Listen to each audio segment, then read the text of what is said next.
Hi, everybody, and welcome to today's installment of Align's Daily Dose of Advice. It's our way of bringing you valuable insights and thought leadership from business experts from around the world on a variety of topics that will hopefully help you and your business.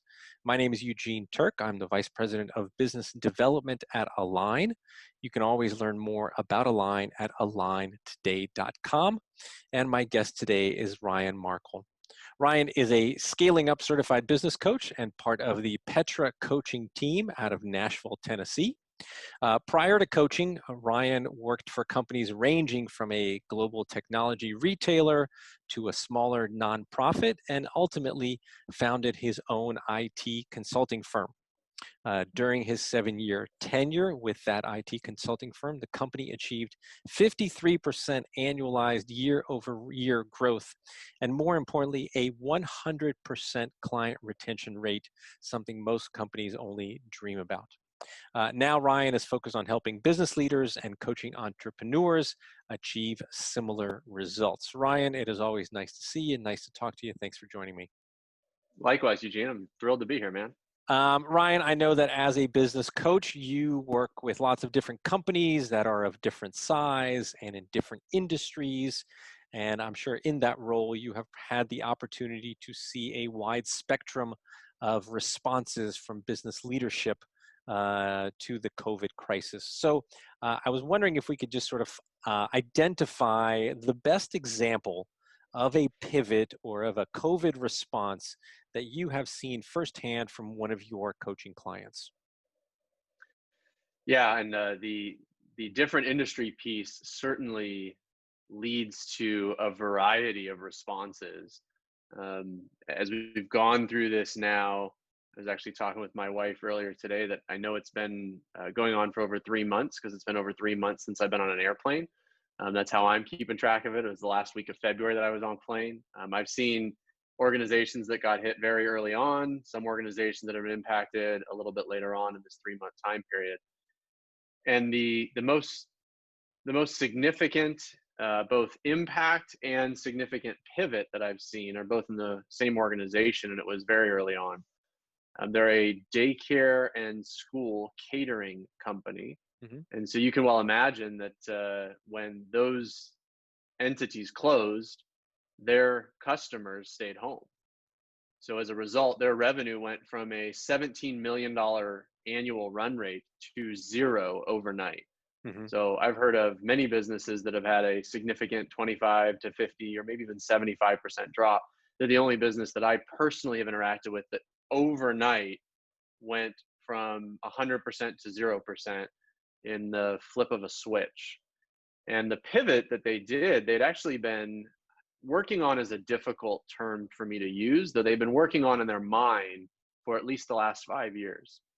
See, the way that they cater to these daycares is through traditional, what's referred to in the industry as hot chain technology, if you will, right?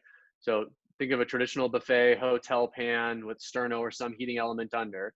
It's delivered and then kept warm for the center to feed their children that are in their care.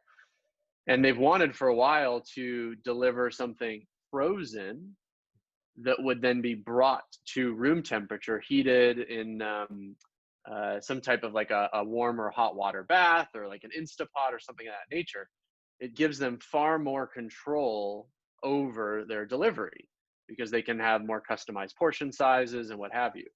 And through this, they also have the ability, by the way, to then provide frozen food for parents to take home for dinner.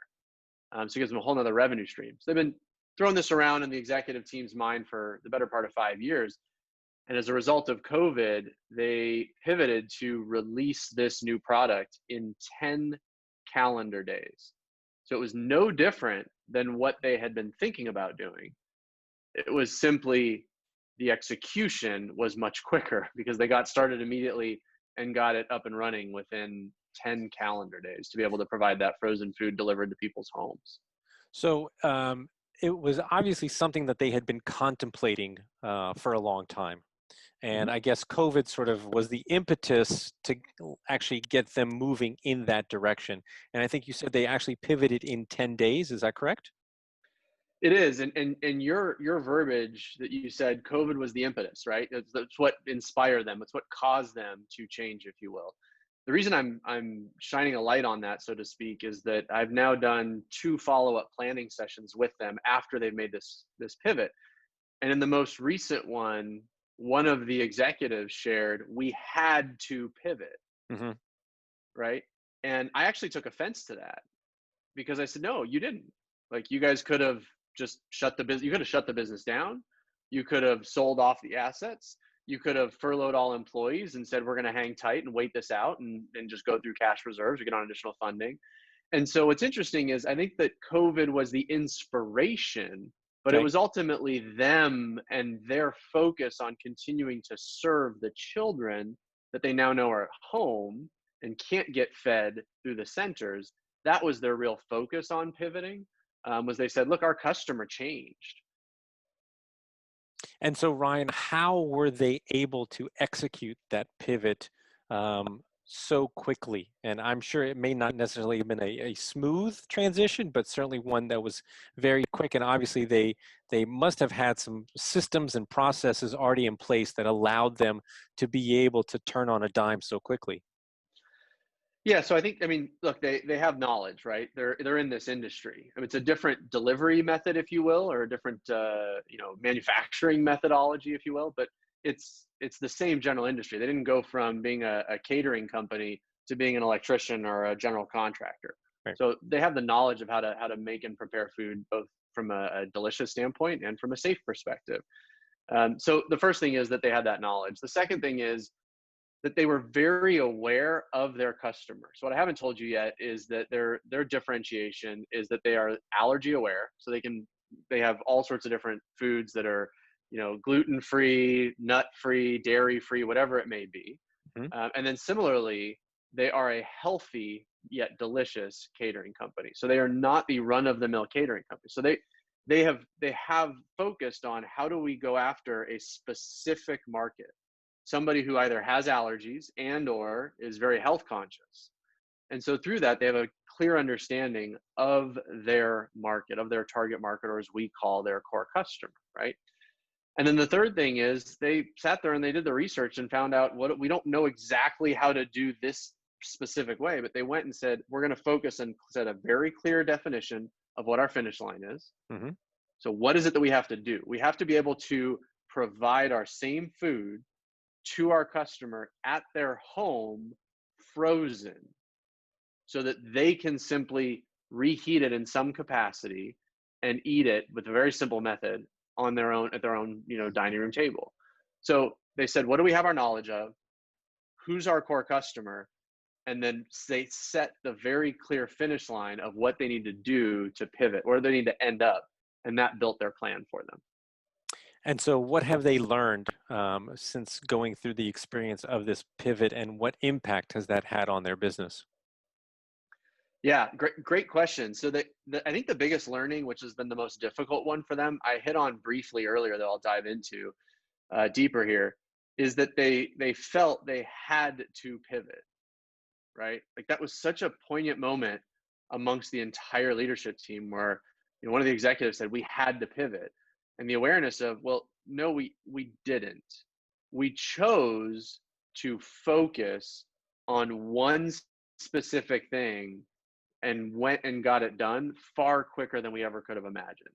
So the Hmm. specific learning for them was when, as a group, we say, this is where we're going.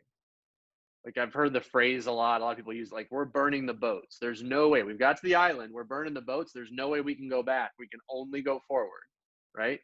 They chose to focus everybody in this one direction, and they were blown away by the results. And I think that's the biggest aha moment I've seen in any organization. The biggest lesson for your audience is that I hear companies, even companies I'm working with, go, well, we're thinking about pivoting, or we're looking at 4 or 5 different options to pivot.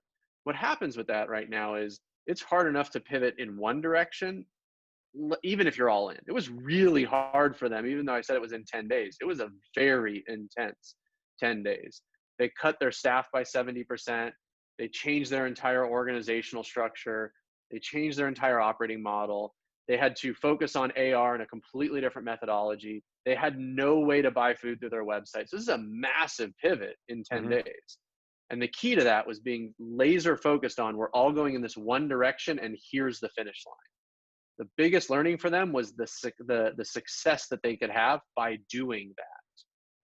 What could they get done by saying, this is the one way we're going and here's where we're going to end up. Yeah. Setting your number one thing and keeping it your number one thing, and not being distracted by anything else, in the hopes that that's what you're going to achieve by the end of the journey.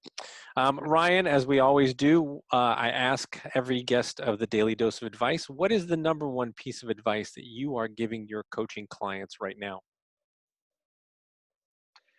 So it plays into what we just talked about here. It's to look at, what is it that we know today? What are our assets, right? To just take a look at, where are we, and then determine where we want to go.